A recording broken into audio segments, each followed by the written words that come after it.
Shalom and welcome to Tuesday night Bible study. Sorry for the delay. We had a little bit of technical difficulties with our sound, though we said that we could have done an interpretive dance to explain Bible study tonight, but decided to figure it out before we actually went live. So I want to pick up with some things that we've been talking about over the last few weeks, actually. A little bit of what Sherry was talking about last week at Bible study. About having a sound mind and a peaceful mind. And, you know, the battle we know is in the mind. There's so much that's going on in the world around us. There's so much chaos. There's so much noise, you know. There's so much static in the world around us. And we gotta be able to step into a place inside that we do not have to have the chaos inside of us. You know, the chaos can be going on all around us. There can be noise all around us, but inside, how do we keep ourselves calm? So to start, let's turn over to 2 Timothy chapter 1.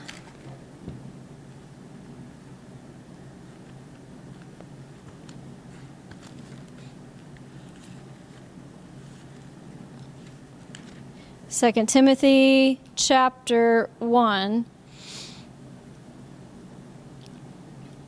We'll start at verse 5.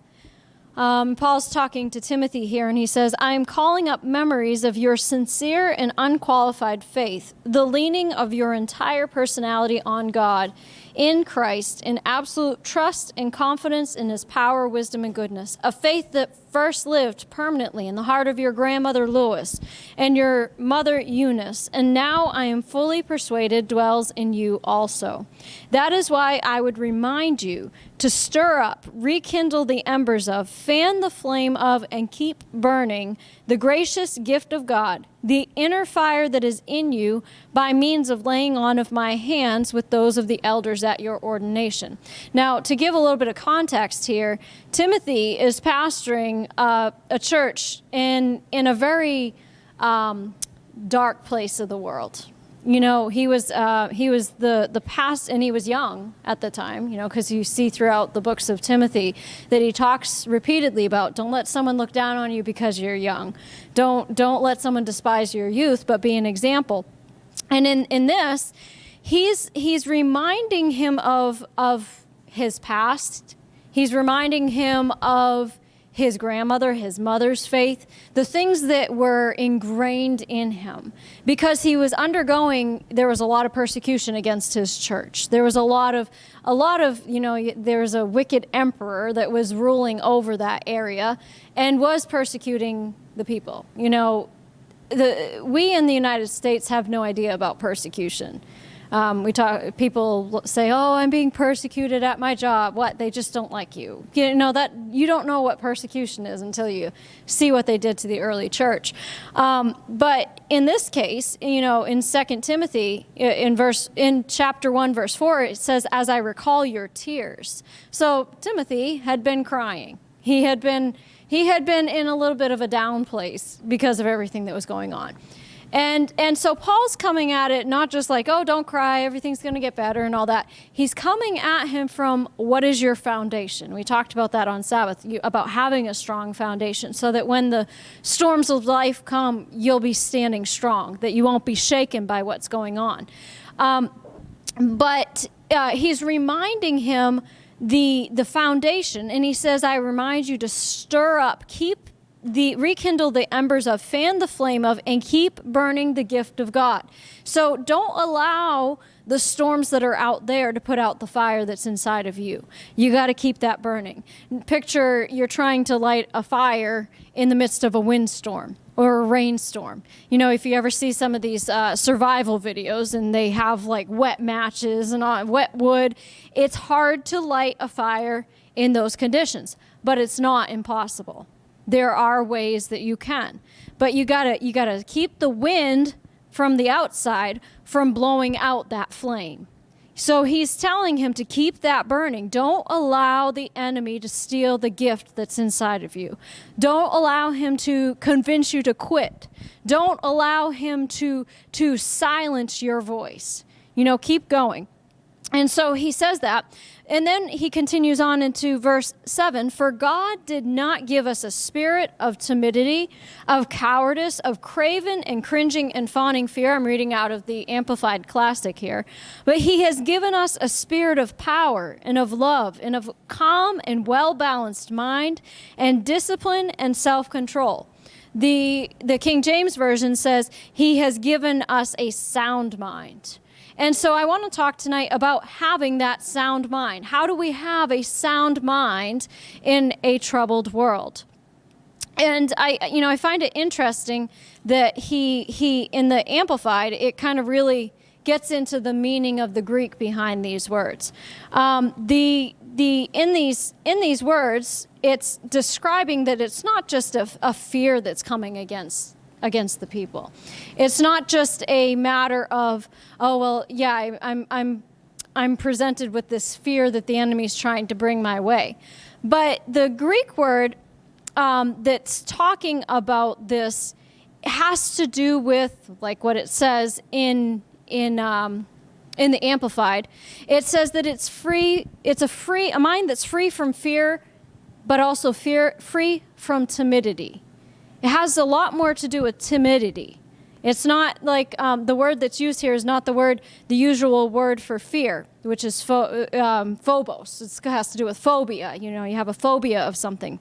But this word is the word delia, which means timidity or cowardice. It has to do with, rather than a feeling, it's a state of passivity. It's an unwillingness to step up and step forward into what God's calling you to do and do what's required. It's a holding back. So he's saying God hasn't given you a spirit that makes you timid. He hasn't given you, Timothy, a spirit that makes you draw back from your calling. He hasn't given you a spirit that causes you to be timid and withhold things because you're concerned about what's going on around you. No, he's given you a spirit of power, or that could be also boldness. He's given you a spirit of boldness and of love. And then he says of a sound mind. Amplified says a calm and well-balanced mind and discipline and self-control.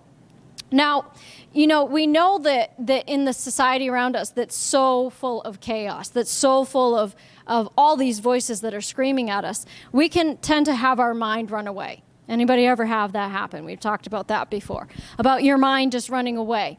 But if you're in a place where you know what Yahweh has given you, you know that he has positioned you in this place for this time. He's given you everything you need for life and godliness. And he's given you the control over your mind. As we've been saying over the last few weeks, you choose what you're going to think. You don't have to think on anything you choose not to think on. If there's a thought that has stuck in your mind, if there's a thought that has stuck in our minds that is not of Yahweh, it's because we allowed it to stay. Brother Hagin had said that you can't stop birds from flying over your head, but you can keep them from building a nest in your hair. You can't stop the enemy from trying to send the thoughts. And like we said in the beginning, the battle is in our mind. He will try to send thoughts in the form of arrows in the form of thoughts. He'll try to cause a thought of his to penetrate. But we got to have the shield of faith up to stop it. When we got to take every thought captive so that it doesn't sow that doubt or confusion or whatever it is that he's trying to sow into our mind. We need to make sure that, we're governed by peace. We're governed, like Sherry talked about peace and shalom last week, and how that's what's to be governing us. That's what's supposed to be our state. It's not a feeling, as she said. It's a force. If we're walking in the force of shalom, if we're walking in the force of peace, then that puts up a shield, it puts up a wall of defense around our mind that prevents the enemy from being able to come in. Let's turn over to Philippians chapter 4.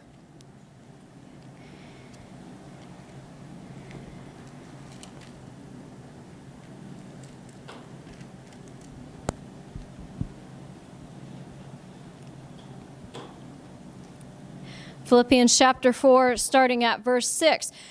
Do not fret or have any anxiety about anything. Now, how many anxieties are you supposed to have?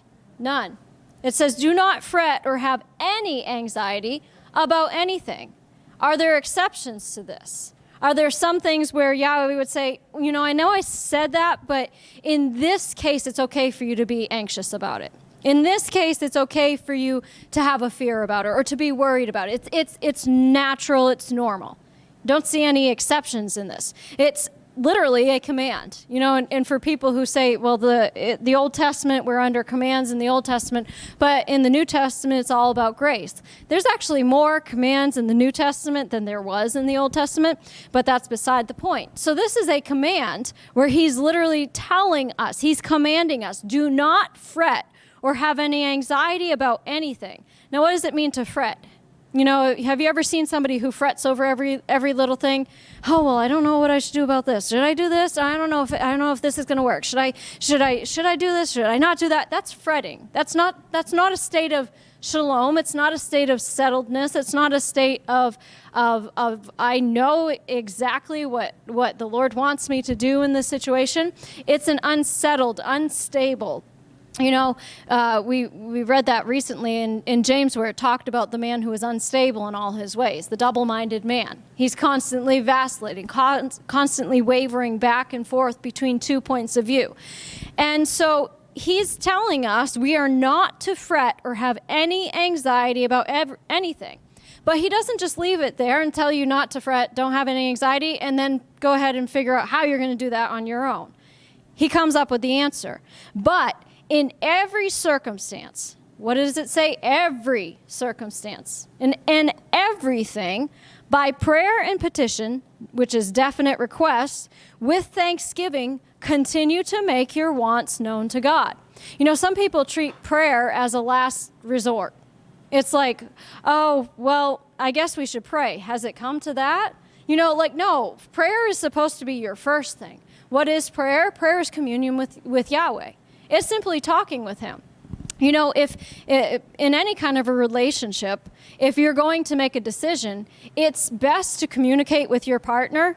It's best to communicate with the one that you're in a relationship with about the decision you two are going to make. If there's no communication between the two of you, there's not going to be a unity in the decision that you're making.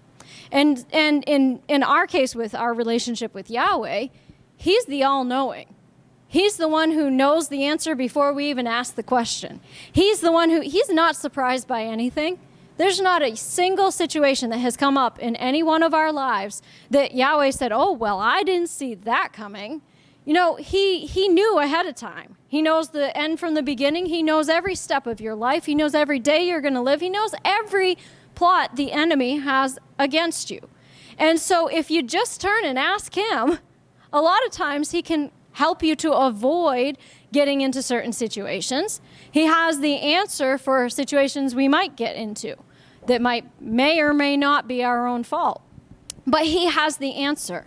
So in every circumstance and in everything, instead of being fretful over it and trying to figure it out in our own mind, our limited, as was it Brother Keith Moore calls it, our pea-sized brain, our own understanding is so limited. If you think of it, our understanding, our mind is limited by our experience and our knowledge. And I don't care how much knowledge you have. I don't care how long that you've lived upon this earth. Even if you've lived here 120 years, your knowledge is not infinite. There's some things you simply don't know. There's some things we are all learning every day. Dad used to always say that. You learn something new every day of your life. And the moment you stop learning is the moment you start to die. That when you're not learning something new, you're going to stagnate. So our understanding, our reasoning is limited. His is infinite. He knows everything. And so if we're not fretting, if we're not having anxiety, if we're bringing everything before him, and by definite request, it's not a wishful thinking prayer. It's not, oh, God, I hope you come through for me. No, this is a definite request. I'm asking you to give me wisdom on this. Give me wisdom and insight on what I don't know, what I don't see in this circumstance and in this situation. And what is the result of that? Verse 7, and Yahweh's peace shall be yours. Now that promise right there covers everything. His own peace shall be yours. You know, if I came up and I handed my cell phone to somebody and I said, my cell phone is yours, by illustration only. My cell phone is now yours. Well, if it's yours, it's yours. It belongs to you. It was once mine, but I gave it to you, so now you have the authority over it. You can do with it whatever you decide to do with it. So his peace, he's given us his peace. His peace shall be yours. And then the Amplified goes on to say, that tranquil state of a soul, assured of its salvation through the Messiah, and so fearing nothing from God and being content with its earthly lot of whatever sort that is, that peace, which transcends all understanding. See, it surpasses whatever understanding you might have. It transcends all understanding, shall garrison and mount guard over your hearts and minds in the Messiah Yeshua. So when he says that he's given us a spirit of power and love and a sound mind, a calm and well-balanced mind, it's because his peace is guarding our mind. It's like a guard. You know, it says it garrison and mount guard. Think of like a building that's surrounded by soldiers. And they're guarding that building. They're not going to allow anything to get into that building that doesn't belong in that building. This peace of Yahweh is going to guard the doorways of your life and not allow anything into your mind that doesn't belong there. But you got to place the guard there by submitting yourself under his hand. And then it goes on and it talks about what you're to think of, whatever's true, whatever's worthy of reverence, and we've talked about that before. But the characteristics of a sound mind. So what is a sound mind? A sound mind is rooted in faith, not fear. A sound mind is established in faith. Fear paralyzes us, but faith will cause us to move forward. When we trust in Yahweh, when we trust in his promises, we will replace fear with confidence in his faithfulness. And that's what every step of our walk of faith is about. It's about replacing our understanding, replacing fear with a confidence in him. In every step that we take as we do that, it causes us to step up higher in our faith. And he will always prove himself faithful. He will never fail us. He will never leave us. He will never forsake us. His promises are true.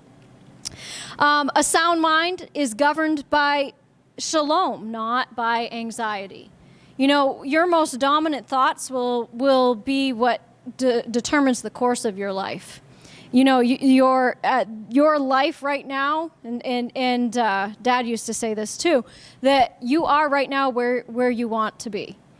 Well, and a lot of people say, no, I'm not where I want to be. Well, because you chose the thoughts that led to the actions that led to where you are now. Yes, you are where you want to be. If someone really does not want to be somewhere, they make decisions, they change their thoughts, and they choose to change their course. You know, when somebody, there's been time after time when I've seen people who, whether they were caught in some addiction, whether they were in a certain state where they lived, and suddenly they just get to this place where they're just so fed up with it, where they're just like, I'm tired of this. I am not living like this anymore. And that's the moment when things start to change in their life, because they're determined enough. They're committed enough. It's not, well, maybe or maybe not. They're not vacillating. They're committed to it. And so when we're governed by that, shalom, it makes us stable. It stabilizes us. A sound mind is focused on the truth, not lies. You know, Yeshua said he is the way, he is the truth, he is the life.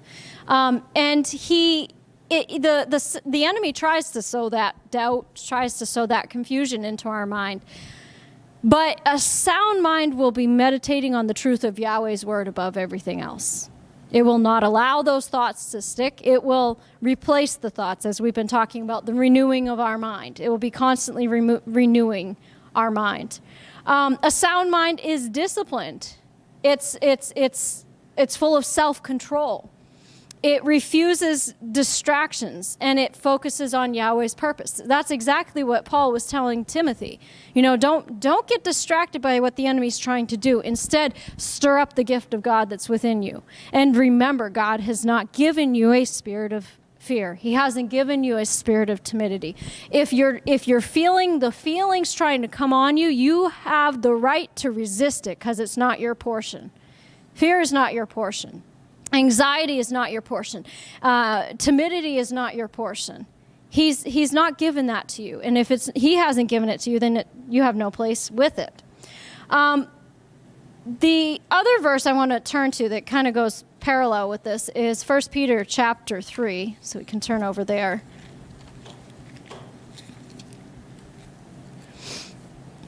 1 Peter chapter 3.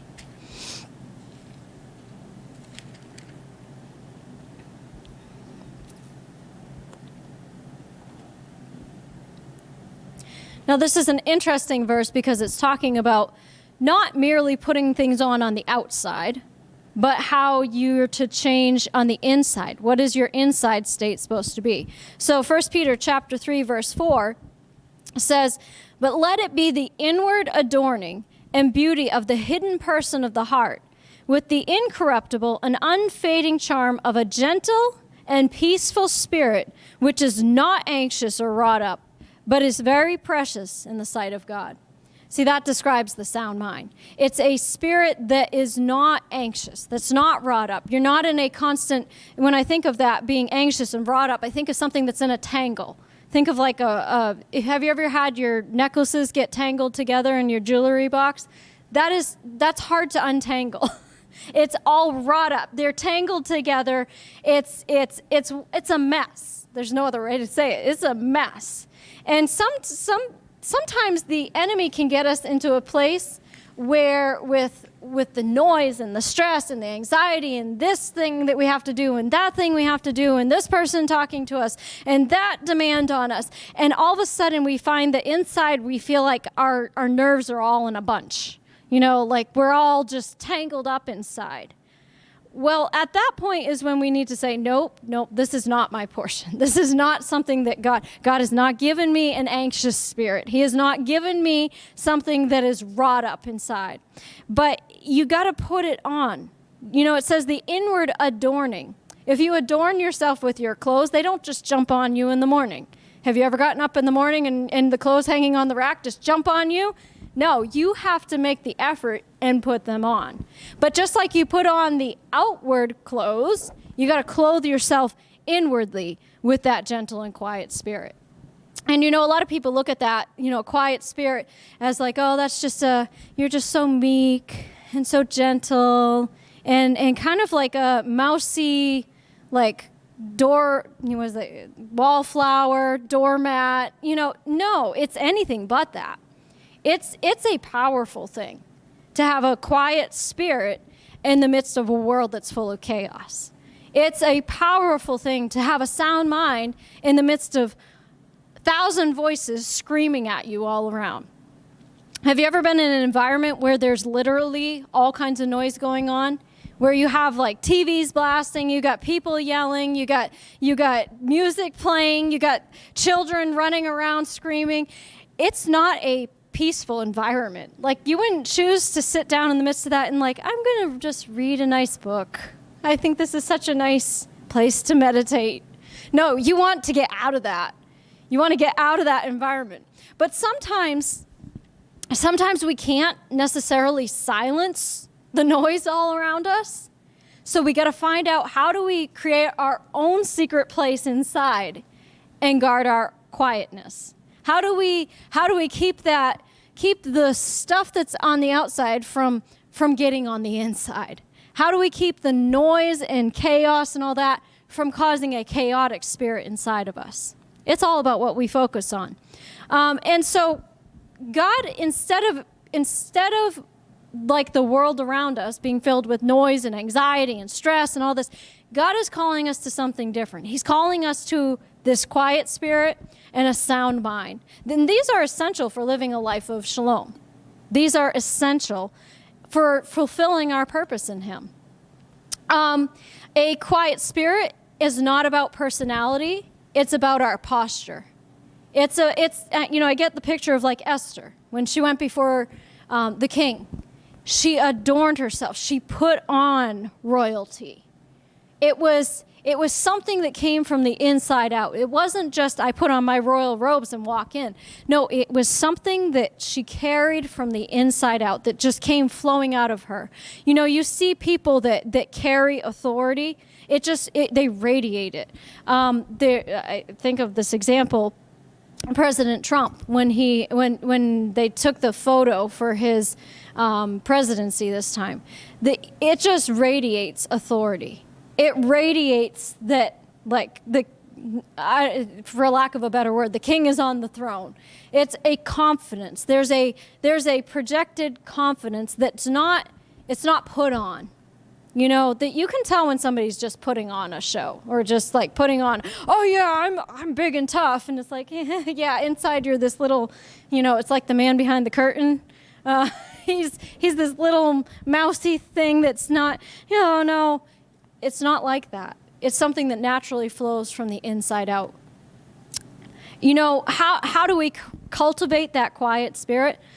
Psalm 46:10 tells us, "Be still and know that I am God." And that's not asking you to analyze it with your mind. It's a knowing that sits so deep inside of you that nothing can shake it out. It's a be still, be quiet, and know that I am God. Our world thrives on busyness, but Yahweh is calling us to stillness.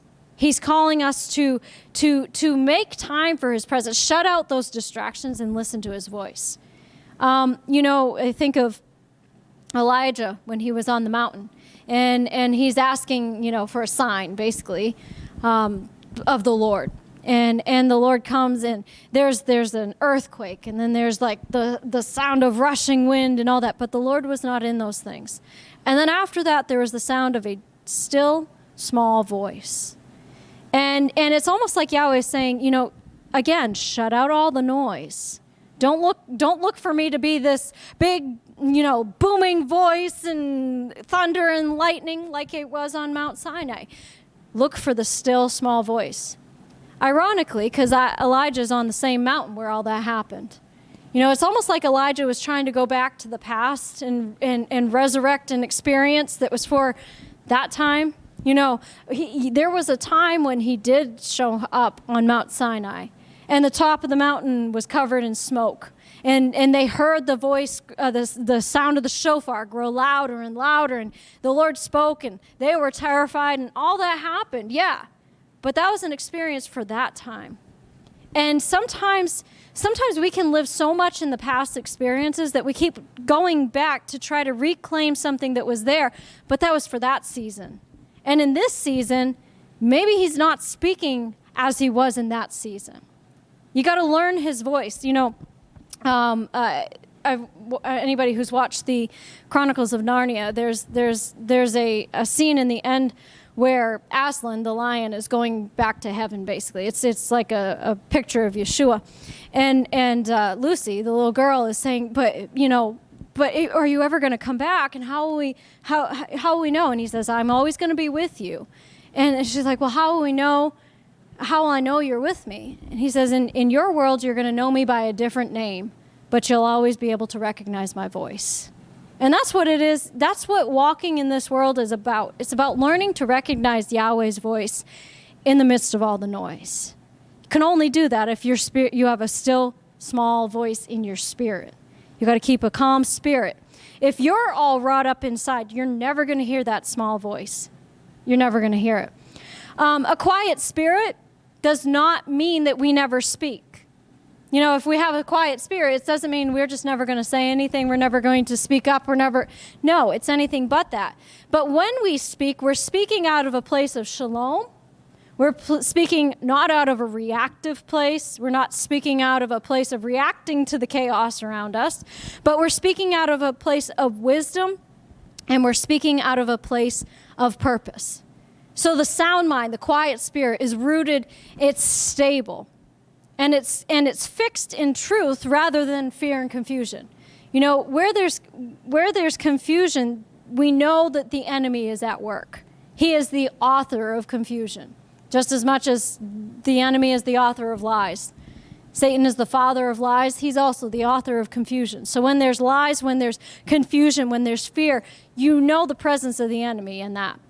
Yahweh will never come and bring confusion. He will never come and cause you to not know the way. He will never come and bring you fear. You know, there's been people who I have heard who's like, I think Holy Spirit was warning me not to go there because I was so terrified. Well, God's not going to speak to you out of fear. Will he give you an impression? Will he give you a strong warning? Will he alert you to things? Yes, but never out of fear. And so we got to make that distinction. We keep saying this over and over and over again, but how do we develop the sound mind? How do we protect it? We got to guard what we allow into our mind. What you're feeding on, what we're consuming, what social media, the news, whatever we have for entertainment, those things all affect our thinking. So are we feeding our minds with fear? Are we feeding our minds with negativity? Or are we feeding our minds with the truth of Yahweh's word? We got to not allow these things to settle inside of us. We got to replace them with Yahweh's truth.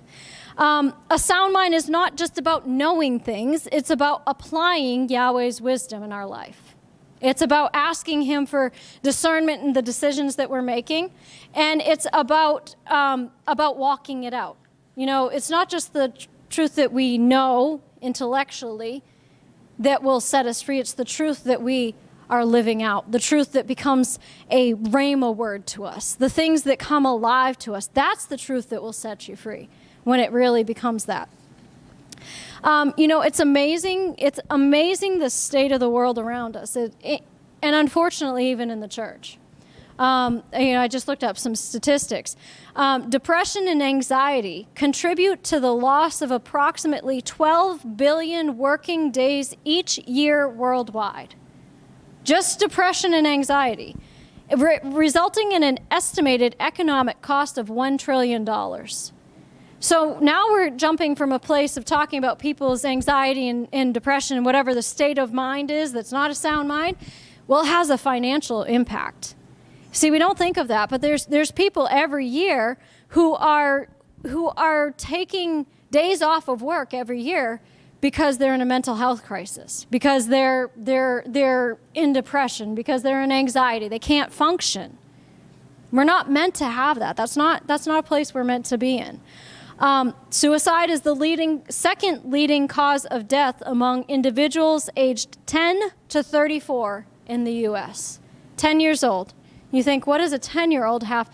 They're surrounded by it. We talk about peer pressure. Talk about where they're being sent. Schools, there's bullying, there's all kinds of stuff. And the pressure that is out there, we don't even know the battles. Like in our growing up, the battle against the youth of today is so much stronger, so much more intense than it's ever been, because the enemy knows that's the seed. That's the seed that is meant to rule the world. But if he can keep them locked up into a place in their mind, a prison in their mind, and literally it is a prison in their mind, if he can keep them locked up to that, he can restrict their purpose and hinder them from being able to accomplish what they're called to accomplish, especially if he convinces them to take their life. You know, that is one of the biggest lies of the enemy. Convince them that they're worthless. Convince them that their life means nothing. How many of those people, how many of those young people who may have taken their life could have had an answer to one of the things that the world's facing? You know, it's sad. And unfortunately, it occurs among Christians essentially at the same rate as non-Christians. The statistics are the same. There's a battle. The enemy is playing for keeps. And so all it takes is one thought of the enemy to stick. All it takes is him to be able to convince someone that one lie is true. And he's got them. You know, and as it says, he's able to take them wherever he wills. He's able to take them captive as he wills. It's not meant to be that way. As far as generational concerns, Gen Z and millennials A survey of 2,000 Americans revealed that 62% of Gen Z and millennial respondents feel like they're in a constant state of worry, compared to 38% of older generations. So that's a big gap. So Gen Z and millennials feel like 62% of them feel like they're in a constant state of worry and stress. Like that shouldn't be. It really shouldn't be, but it's a reflection of the world around us. And so the enemy will constantly try to get us into that place, but it's not our portion. We just got to keep that in mind. It's not our portion. We are not meant. He said he did not give us a spirit of timidity. He did not give us a spirit of fear. He certainly did not give us an anxious spirit, because he commanded us to be anything but that. He commanded us not to be anxious, so why would he give us a spirit that was anxious? It doesn't make sense. Let's turn over real quick to Deuteronomy chapter 28. You know, sometimes you got to go back and look at what is in the curse of the law. And then you got to go back over to Galatians, where it talks about Christ has redeemed us from the curse of the law, being made a curse for us. You got to see what is under the curse of the law, what is listed under that, to know what you've been redeemed from. There are some things that we're not supposed to tolerate in our mind.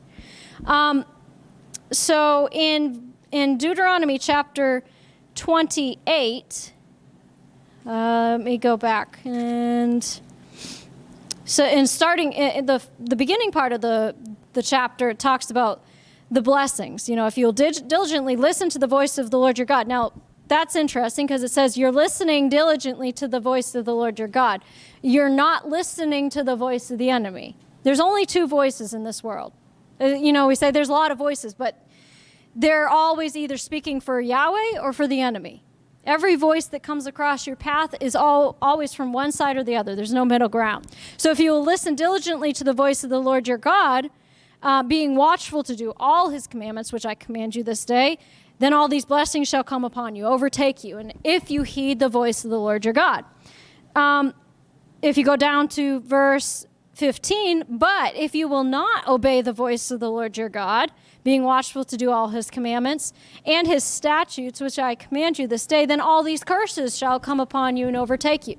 So if you're listening to the voice of the enemy, if you're heeding the voice of the enemy, if you're obeying the voice of the enemy, then you're not going to be living under the blessing. It's pretty simple. This is like kindergarten stuff. You know, a child can understand this. Do this and you'll be blessed. Do this and you'll not be blessed. So it goes on. It says about all these curses. Verse 20, the Lord shall send you curses, confusion, and rebuke in every enterprise to which you set your hand. Okay, so now we have confusion. That's under the curse. Confusion is under the curse. Verse 21, the Lord will make the pestilence cling to you until he has consumed you from the land. Okay, so pestilence is under the curse. Verse 22, the Lord will smite you with consumption, with fever and inflammation, fiery heat. That sounds like COVID and some of these other things that are going on, so that's under the curse. Goes on about the heavens shall be brass, all this stuff. The Lord will, verse 27, the Lord will smite you with the boils of Egypt. Okay, so these are pretty terrible things. Verse 28, the Lord will smite you with madness and blindness and what? Dismay of mind and heart. Dismay of mind and heart. So that's not a sound mind. That's not a quiet spirit. That's dismay of mind and heart. This is under the curse. We see that? This is under the curse. This is not something that we are meant to live under. Verse 29, and you shall grope at noonday as the blind grope in darkness. And you shall not prosper in your ways, and you shall be only oppressed and robbed continually. That's under the curse. That's not what we are supposed to be. Verse 32, your sons and daughters shall be given to another people. It goes on. Verse 33, a nation which you have not known shall eat up the fruit of your land and all of your labors. If you're finding things constantly breaking down in your life, whether it be your car, your washing machine, all these things starting to happen, that's under the curse. It's eating the fruit of your labor, not something that you were intending to put your money into. It's under the curse. But verse 34, it says, so that you shall be driven mad, some translations say insane, by the sights which your eyes shall see. So that's speaking of a mental state. You'll be driven mad. You'll be driven insane. You'll go crazy by what you're seeing. That's what's going on in the world nowadays. Mental health crisis is at an all-time high. There are people that are thinking that they're one thing and they're not. You know, when you have people that are thinking they're cactuses, they're thinking that they're cats, they're thinking that they're dogs. This is a mental health crisis. This is something that is literally, they're living under the curse. That's not what they're meant to be living under. But you know, and another thing I'm going to say as kind of a side note, dementia is under the curse of the law. It's not a normal part of aging. Never was a normal part of aging. You think of Moses. Moses was sharp. His eyes were not dim. His natural strength was not abated, and he found his way to the top of a mountain, okay, without GPS. He did very well with it. So it was never meant to be our portion that our minds start to go as we get older. No, he keeps our minds strong. And a lot of times you find, not to get off on a rabbit trail here, but you find a connection between these dementia-related illnesses and where their mind has been throughout the years. If the mind is focused on all the negativity and all that, it literally affects our brain. That's what science is literally finding, that these things affect our very brain. So, I think I have it in here, actually. There was a study that was done. So everybody knows about neuroplasticity. Kind of jumping ahead of myself. Neuroplasticity, that the brain has the ability to literally change and renew. So, you know, you think of somebody who has a TBI, a traumatic brain injury, and it causes them to forget how to do everything. Forget how to walk, forget how to talk, do even basic things. But those people can learn, they can relearn how to do those things because of our brain's ability to work around that damaged area and create new neural pathways. You're not locked into it. Praise the Lord, we're not locked into one set thing in our brain. You know, you might have an area in life where something affected you when you were young, but you can rewrite that in your brain. You're not locked into who you once were.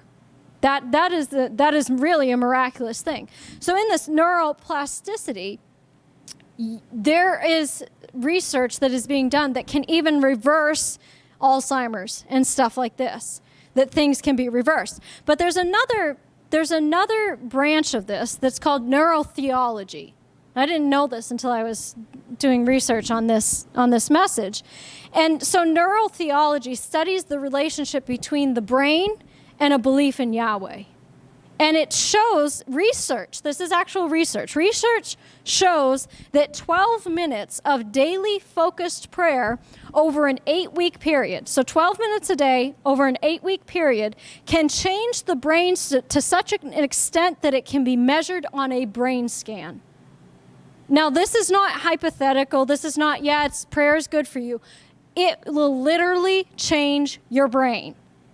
So why is it that in Philippians he's telling you in every circumstance and everything, by prayer and petition, you know, with thanksgiving, make your requests known to God? Because he knows that's going to change your brain for the good.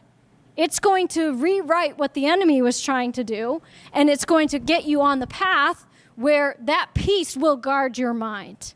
That now, instead of having anxiety forming these pathways in your mind that eventually lead you to a place of mental anguish, that leads you into a place of even potentially dementia, now this peace is going to guard your mind. The shalom is going to take up its post in your mind, and it's going to form those new neural pathways that allow you to be regenerated. Why was Moses? Think about it. What was one of the reasons that Moses was able to still have his intellectual abilities about him, that he was able to have all this stuff? His brain was constantly being renewed because he was in constant communication with Yahweh. You know, there was a few people in the Bible that talked about how they were the friend of Yahweh. They talked with him face to face as a friend. David was one of those. Abraham was one of those. And these men didn't die in a weak state. They died in a state of strength because they were in constant communication with Yahweh, who is the life giver. And because of that, it was renewing their very cells. It was renewing their brain. So just as toxic and negative thoughts can harm your brain, prayer, talking with Yahweh, positive declarations, the Word of God can heal your brain and transform your brain. It literally renews your mind. So when it says be transformed by the renewing of your mind, it's a literal thing. It literally is changing your brain. Worry, we think about worry as just a casual thing, but worry really is a sin. It's a sin of distrusting the promises and power of Yahweh.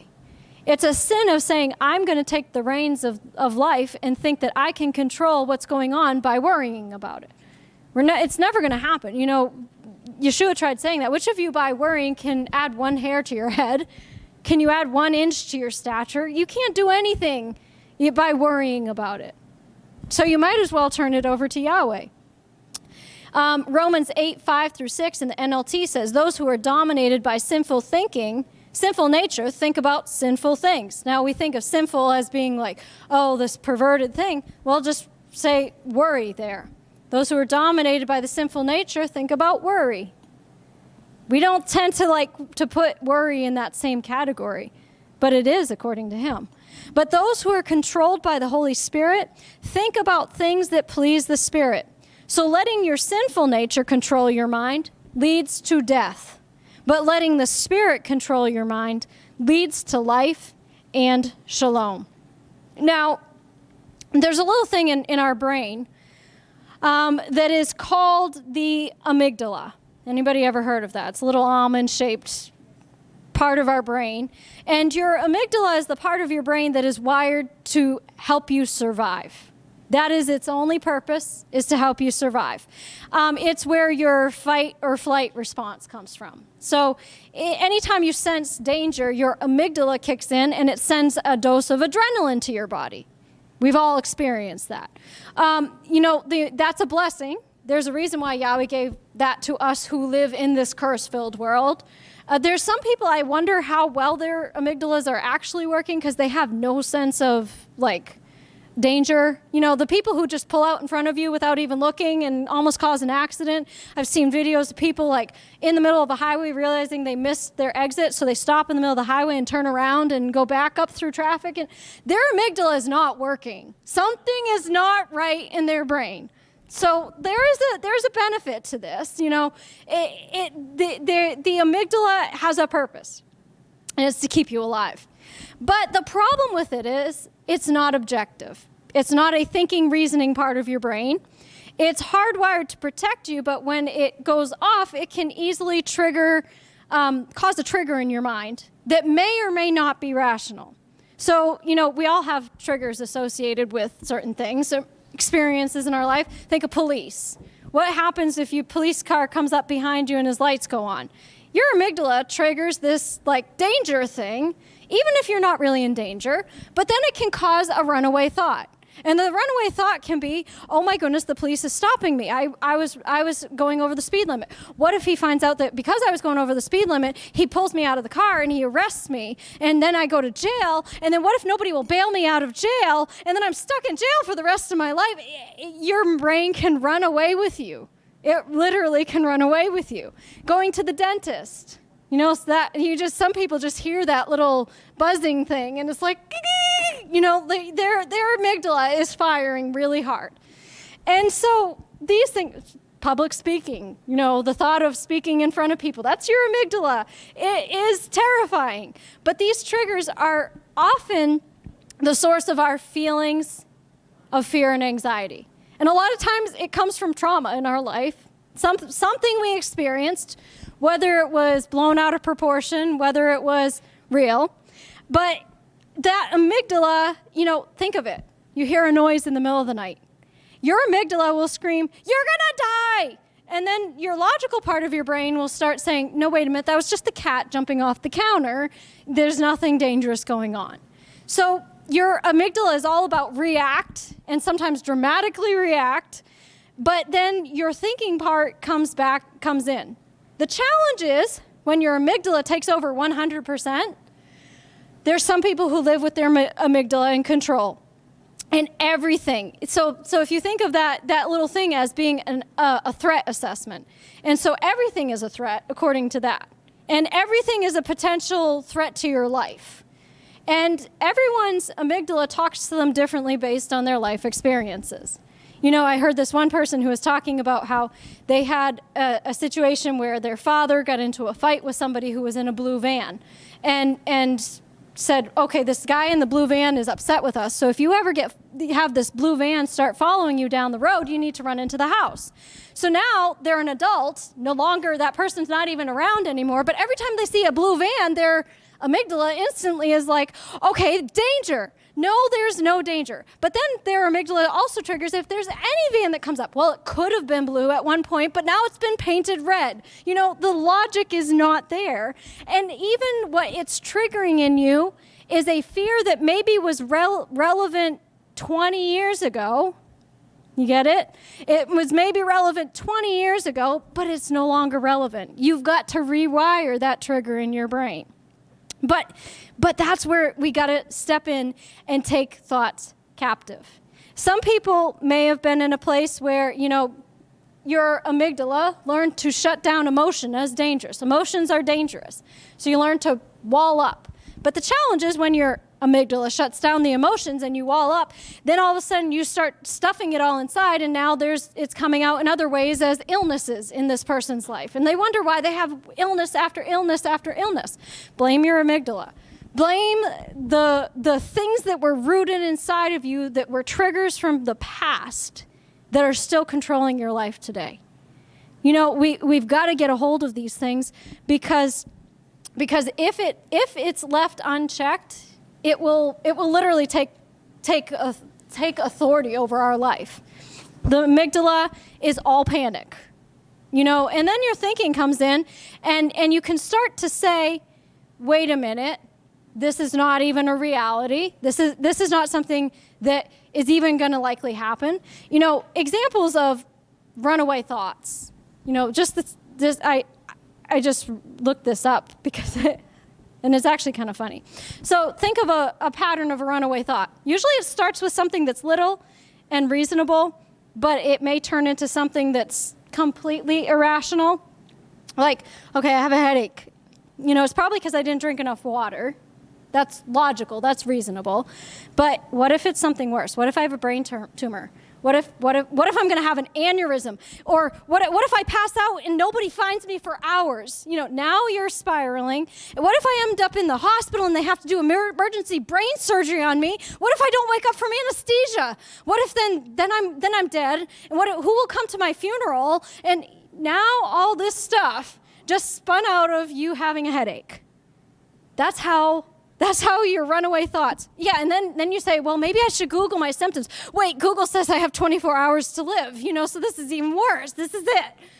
That's a runaway thought. Or I forgot to pay a bill. It's just one bill. What if I start forgetting more bills? And then what if my credit score starts going down? What if I can't get approved for a mortgage? What if I can never buy a house? What if my car gets towed? What if I have to move into the woods and live off the land? I can't even build a fire. I should have learned fire making skills. You know, like, does this sound familiar at all? I mean, maybe not specifics, but the logic. You find yourself thinking something like, I left the stove on, or wait, no, I turned it off. But what if I think I turned it off, but I actually didn't? What if the house burns down? What if everything I own is destroyed? What if the fire spreads to the neighbor's house and they sue me? What if I end up going to jail for negligence? What if my entire future is ruined because I forgot to turn off the stove burner? You know, what if checking makes me late for something, and then I'll be distracted and I'll forget to turn off another appliance, and you see the cycle. It's a cycle that the enemy tries to get us caught in. And usually, like I said, it starts with one thought. It may be a logical thought. may have some level of credibility to it, but then it spirals. Because the enemy will not just be content to let you just think that one thought and address it and move on. And sometimes we're halfway down the road before we even realize it. And we're all in a tizzy, and we're all wrought up inside, and we're all anxious, and then we start getting irritated with everyone else like it's their fault that we're anxious, and it's their fault that we didn't do something. No, come back to ground zero. Ground zero was that one thought that we didn't take captive, that we didn't put it in its right place, and acknowledge, okay, maybe there is some validity to it. Maybe I do need to pay my bill on time. Maybe I do need to make sure I turn off my appliance. Maybe I do need to make sure that I'm not speeding down the road so the police has to stop me. Maybe I have to make sure I put something in place, but don't allow myself to spin down this road and paint it out to be the end of me. Because the enemy will always make a mountain out of a molehill. And that's what he does all the time. So we're told to not worry about anything, but in everything, by prayer and supplication, with thanksgiving, let your requests be made known to God. And so when we're talking about renewing our mind, when we're talking about having a sound mind, it's something that we got to put in the effort for. We got to not just sit back and allow whatever comes, whatever happens, was it que sera, sera, whatever will be, whatever thought comes through my mind, I'm just going to follow it, Imagine if you just followed anything that came across your path, kind of like a child if they see a butterfly, they start following the butterfly and they go wandering all over the place. That's about what our life looks like when we start following our thoughts. And to Yahweh, we look just like that child. And it can be dangerous if that child just keeps following the butterfly. They could fall into the river. They could fall off a cliff. You got to make sure that you're not just following whatever thought comes to your mind. But you're keeping yourself anchored in the truth. You're keeping yourself anchored in the truth of Yahweh's word above all else. That you're not allowing the enemy to paint in your mind something that is not true at all. In other words, if you want to say it a different way, don't be carnally minded. Don't be thinking about just the natural things. Don't be just thinking about what's going on around you, but be sober-minded, we're told in the Word. We're told to be sober-minded. Somebody who's all reactive and fear-filled and anxious, they're not sober-minded. That amygdala is not sober-minded. That amygdala that's triggering all the fear and anxiety, that's not thinking soberly and logically. That's as reactive as a drunk person. It doesn't know what it's doing. It doesn't sometimes even remember what it did afterwards. You ever see somebody who's been so anxious and so reactive and in a panic attack and they don't even remember what they did or how they got where they are or whatever? That's why we're told to make sure that we're sober-minded. If your mind is distracted by the worry, or say even it's the worry of your daily needs, those needs are things that Yahweh promised to take care of. If you're distracted by that, then your mind cannot be on what Yahweh wants it to be on. Your mind can only be on one thing at one time.